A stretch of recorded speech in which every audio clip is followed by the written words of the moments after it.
Hello, I'm Eleni Jarkas, and we continue our in-depth coverage of Nigeria. I'm now in New York City for the United Nations General Assembly, and coming up on the show today, we have an exclusive interview with Nigerian President Goodluck Jonathan. World leaders are in New York City this week for the 69th session of the United Nations General Assembly. A record-breaking number of 140 heads of state are attending.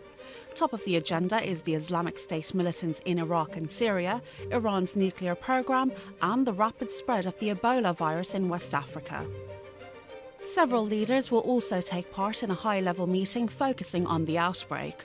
A total of 2,811 people have died so far. The World Health Organization has warned that the infection rate could reach 20,000 by November if efforts to curb the epidemic aren't ramped up.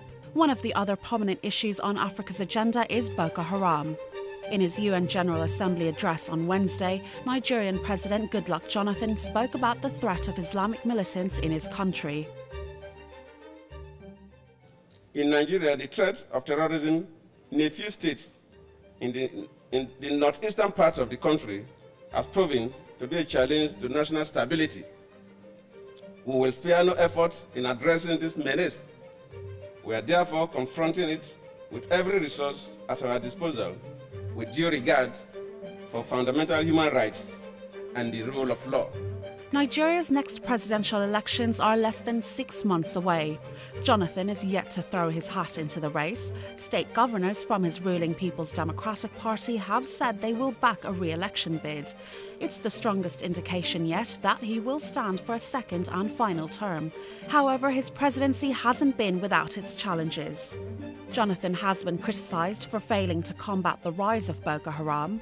In April this year, the group kidnapped more than 300 girls in northeastern Borno State. Negotiations have been taking place, but the girls are yet to be released. If Jonathan does indeed decide to run, he will have to face his critics, but he would be in charge of what is now Africa's biggest economy.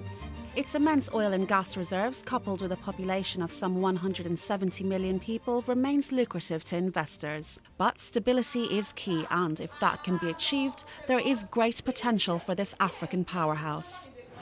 Mr. President, thank you very much for speaking with Bloomberg TV Africa. It's a pleasure to have you on the channel. We know that Nigeria has come a long way over the past few years, and importantly, it's now Africa's largest economy. We've seen a lot of negative headlines, which seems to dominate the media, but the reality is there are tectonic shifts that are occurring in the country. Are you content with the progress that you've made thus far? Thank you. I also have to thank you for your interest in Nigeria. In terms of negative media, of course, you journalists always believe that negative stories sell. Positive stories don't sell, and that is why there's this push for negative information. Also, in a political setting, there's always the tendency for the opposition party to always want to bring government down. So that is also one of the reasons why you see a lot of negative media. But we're quite pleased that even though we have challenges, we are managing the country in a way that we're moving forward in so many fronts. We've not reached where we want to. Of course, no country has reached where they want to be, but we are making significant progress.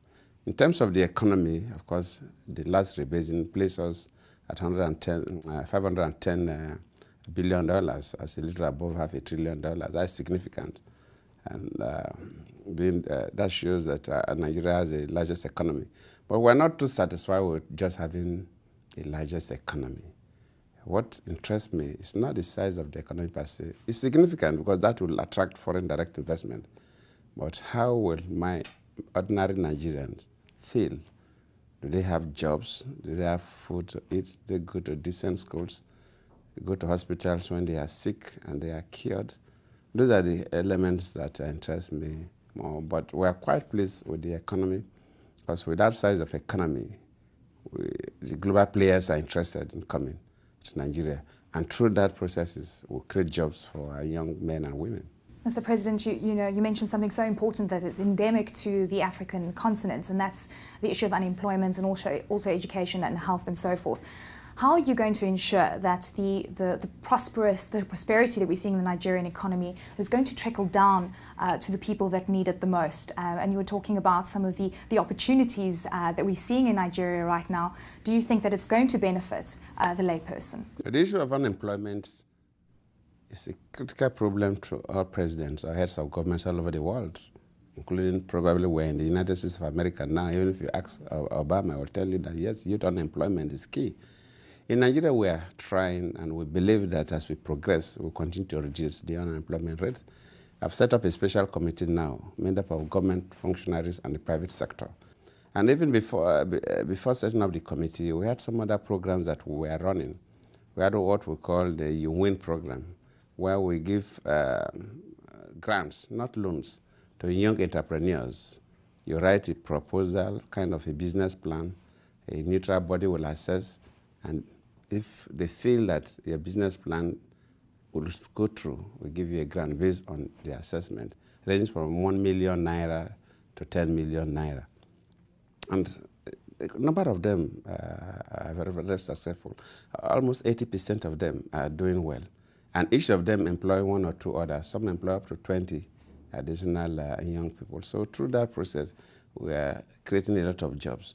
We have other products, just like the community service, where we use some of our savings from a reduction in subsidy of hydrocarbons to pay young people who have no jobs, especially those who are not too skilled, to take interest in cleaning up their communities, clearing roads, in terms of road furnishing, that is marking the roads and keep putting lights and so on. That has also taken a lot of unemployed jobs, unemployed youths out of the pool. And of course, just like as you've mentioned, we are encouraging the private sector, and the private sector is growing. So the private sector is also employing. And so we believe that with the special committee we set up, in the next few years, we'll continue to reduce the level of unemployment in the country. You know, the team is made up of the private sector and the government people, and they believe they can do it. A number of our private sectors are expanding. The power sector, because of the privatization, is expanding. The micro, small, and medium-scale enterprises is expanding. So by the time you aggregate all this, by our own estimates, we can make that 3 million jobs. Well, we're going to a very short break, and when we return, we continue our conversation with President Goodluck Jonathan.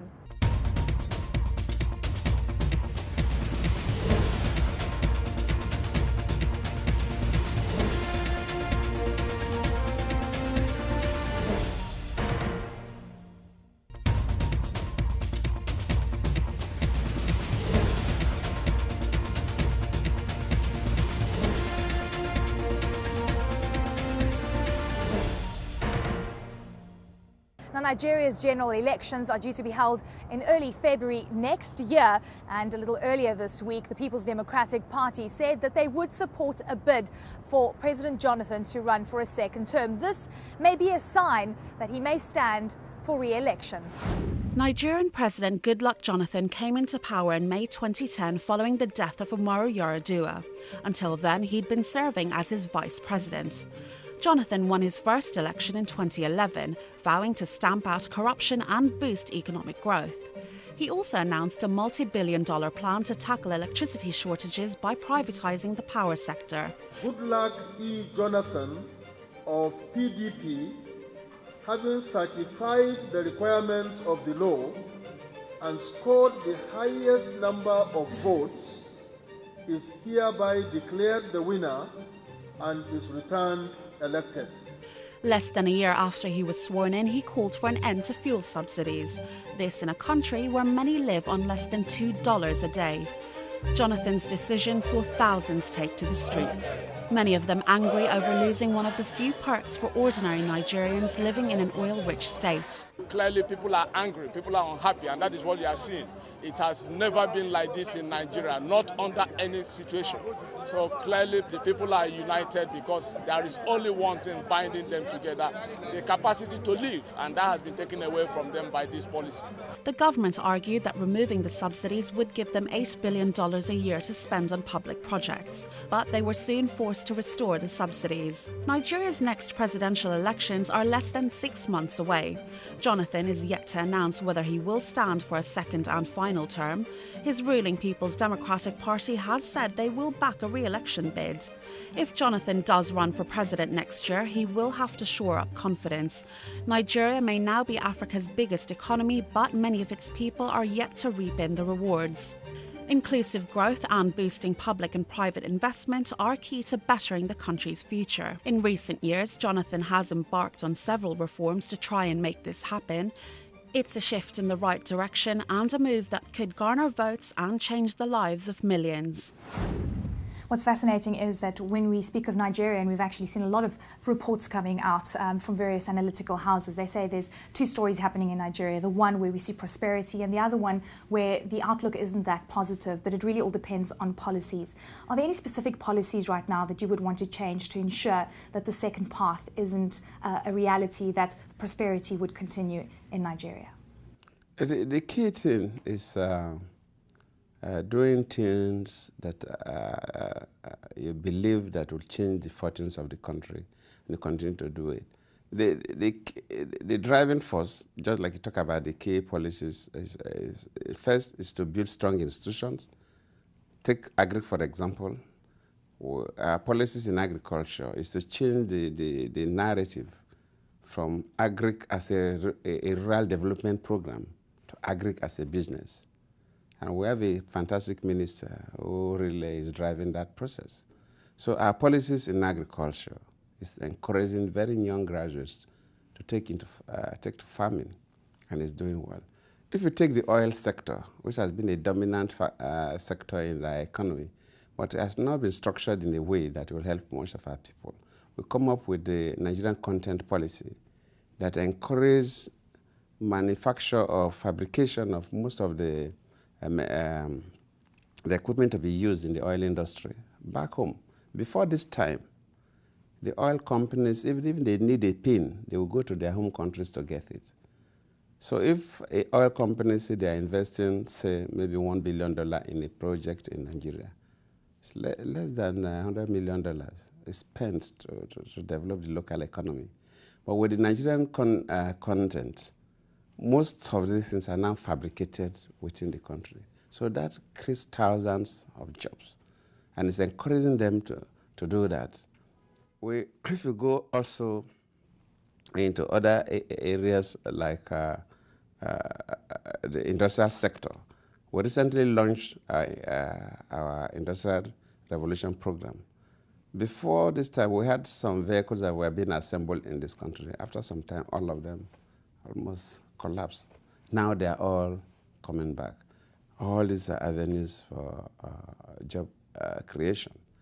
But agri is key because agri is one area that employs people from the unskilled that work in the farm with minimal training and supervision to the very skilled in terms of adding value and converting the raw materials to consumables. So from the farm to the mouth, and the value chain creates a lot of jobs. The housing sector, before this time, we never had a mortgage industry.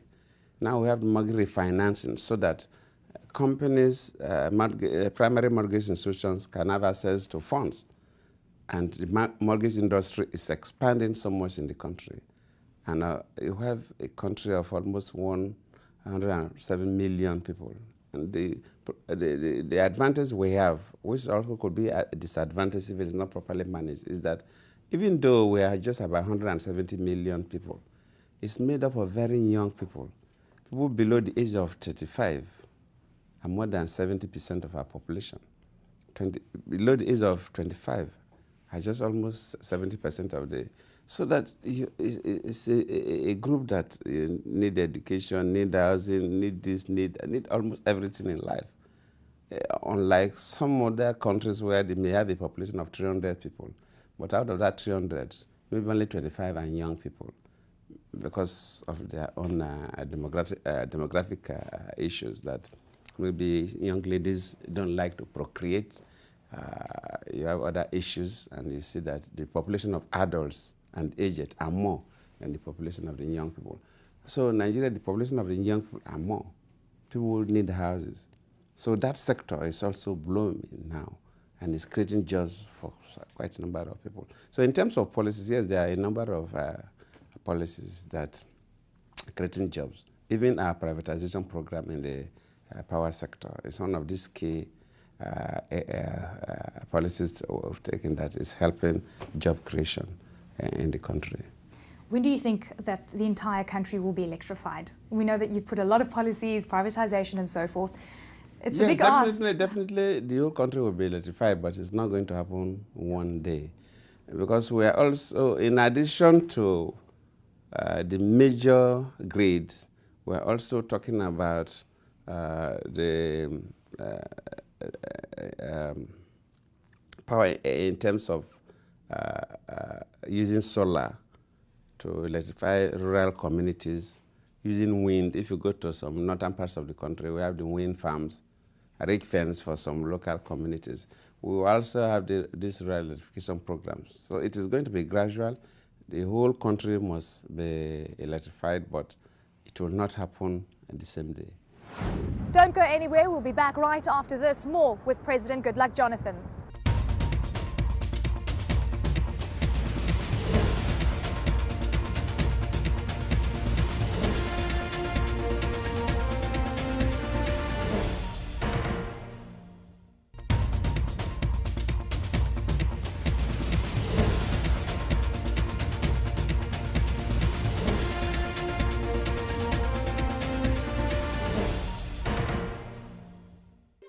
Over the last few months, Boko Haram has made headlines and sparked outcry. In April this year, the Nigerian Islamist group kidnapped more than 300 girls in the northeastern state of Borno. While global leaders have taken notice and pledged to offer their support, for the Nigerian government, the group has been a major domestic issue for over a decade. Mietti Allah, Mietti Allah. We har kaje kana to bring back our girls. Oh, bring back our army. Bring back our army. Jonathan! Girl, Christian, bring back our army. Boko Haram was founded in 2002. In Hausa, their name means Western education is sinful. In 2009, they launched their military operations. Since then, they've killed thousands of people. But President Goodluck Jonathan's government has made recent progress. Earlier this week, the military said more than 130 Boko Haram members had surrendered to Nigerian forces. And in a major victory, Abu Bakr Shekau, the face and leader of the group, had been killed in clashes.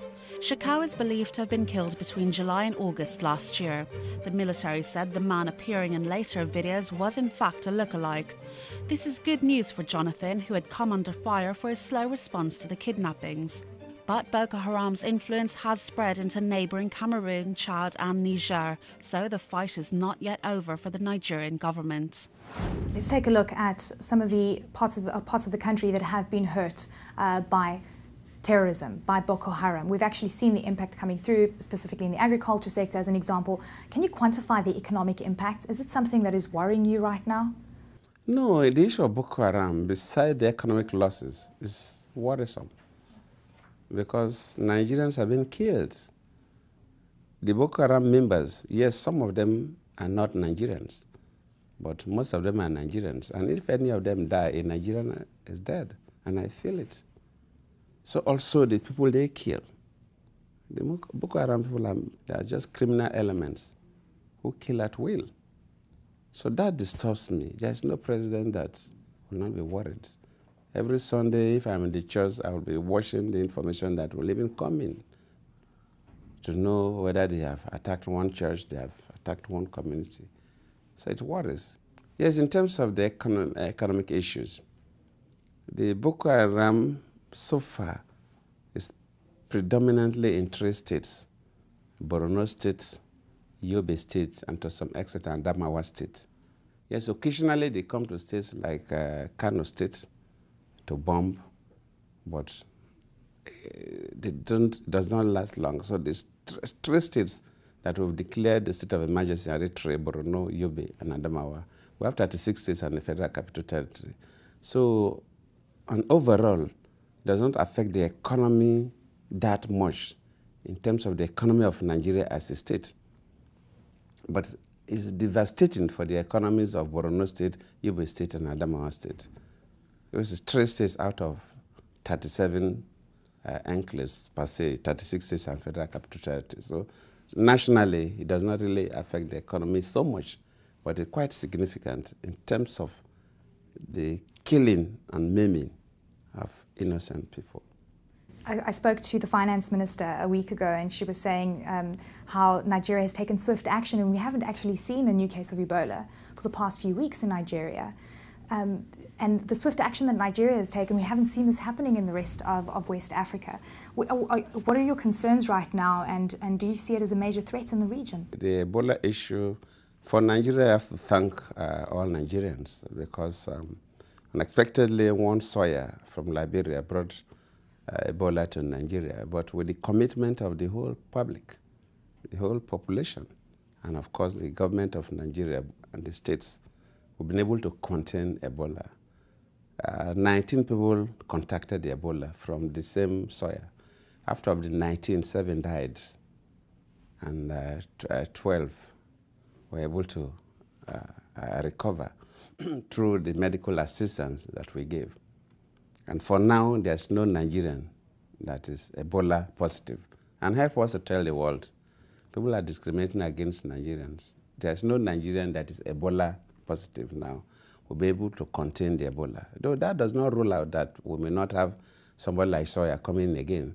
As long as Ebola is in Guinea, Sierra Leone, and Liberia, which is in the West Coast, and Nigerians travel a lot. We are about 55% of in terms of population, Nigeria is about 55% of the West Africa. In terms of the economy, Nigeria is almost 70% of the economy of West Africa. So you see that the left or right, Nigeria is key in terms of West Africa. So the issues of contact may come up, but for now, we are well equipped, our airports are equipped, our entry points are equipped. So even if we have people like Sawyer that come into Nigeria now, we'll be able to manage it better. But as long as we have Ebola in these 3 countries and very serious cases, the West Coast is not safe. It worries all of us. For us, as a nation, we've tried. The first one, we have a ECOWAS meeting that was some months back before Ebola came into Nigeria. We donated $3.5 million to assist these other 3 countries.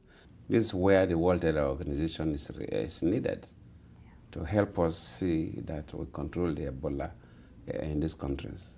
Because if we are unable to control the Ebola in these countries, of course, the Ebola does not require passports or visas to cross our borders. So the best for the world is for us to jointly control the Ebola in these countries. Well, that was President Goodluck Jonathan. Thanks so much for joining us for our special coverage of Nigeria. From Yeleni Jokos in New York City, it's goodbye.